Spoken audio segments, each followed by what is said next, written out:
MK jewellery বৰ্তমান সমগ্ৰ অসমৰ এটি চিনাকি নাম MK জুৱেলাৰী 24 বছৰে নিষ্ঠা সততাৰে ৰাইজৰ সেৱাত গুণগত উন্নত মানদণ্ডৰ হলমাৰ্কযুক্ত সোণ ৰূপ হীৰা আদি গহনা গাঁথৰিৰ বৰ্তমান এটি অত্যাধুনিক সম্ভ্ৰান্ত চালে চকুৰোৱা শ্বৰুমলৈ পৰিণত হৈছে ৰাইজৰ আপোন জুৱেলাৰী MK জুৱেলাৰী।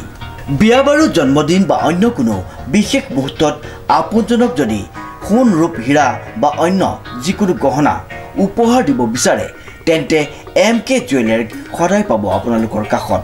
প্ৰিয় গ্ৰাহকসকলৰ যদি সোণ ৰূপ বা তাম আদি গহনা গাঁথৰিৰ কোনো সমস্যা থাকে তেন্তে আমি আমাৰ নিজা কাৰখানাত ততাতৈয়াকৈ গ্ৰাহকৰ সুবিধাৰ প্ৰতি লক্ষ্য ৰাখি তৎক্ষণাত সমাধা কৰোঁ। আপোনাৰ মৰমৰ পুত্ৰ বা জীয়ৰীৰ শুভ বিবাহৰ বাবে আমাৰ শ্বৰুমত হলমাৰ্কযুক্ত বিয়াৰ সম্পূৰ্ণ গহনা পোৱা যাব উচিত মূল্যত আৰু উচিত মানদণ্ডত। পুৰণি সোণৰ গহনা সলনি কৰি অত্যাধুনিক ন ডিজাইনৰ গহনা আমাৰ MK জুৱেলাৰীৰ পৰা ক্ৰয় কৰিব পাৰিব। প্ৰিয় গ্ৰাহকসকলক সম্পূৰ্ণ বিশ্বাসযোগ্যতাৰে আমাৰ শ্বৰুমৰ পৰা কোনো অসুবিধা নোপোৱাকৈ সেৱা আগবঢ়োৱাই আমাৰ একমাত্ৰ লক্ষ্য। গতিকে আজিয়েই সপৰিয়ালে আহক আমাৰ শ্বৰুম MK জুৱেলাৰীলৈ আৰু লৈ যাওক আপোনালোকৰ সপোনৰ গহনা গাঁথৰিসমূহ।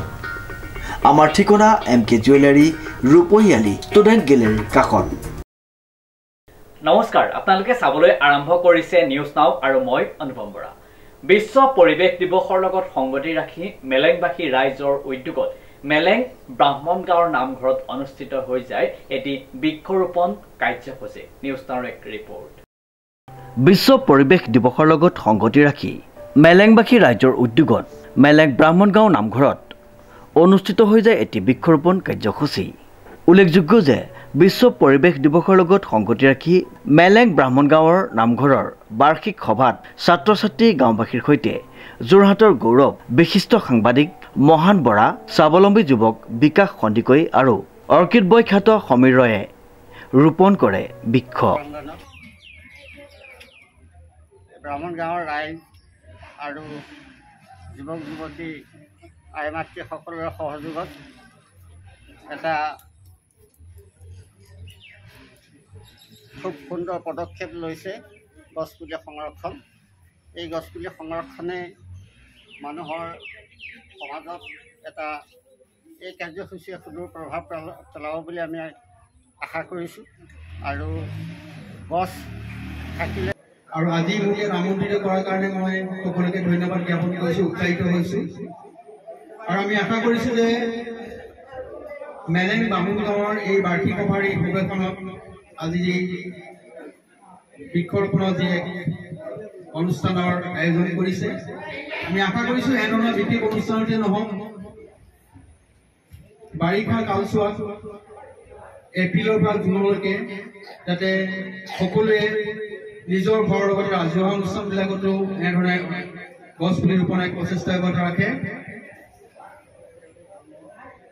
এখন অঞ্চলৰ পাৰিপাৰ্শ্বিকতাই সেই অঞ্চলৰ জনগণৰ দৃষ্টিভংগী আৰু জীৱনশৈলী নিৰ্ভৰ কৰে আৰু সেই ক্ষেত্ৰত নতুন প্ৰজন্মকো অনুপ্ৰাণিত কৰে বুলি মই ভাবোঁ।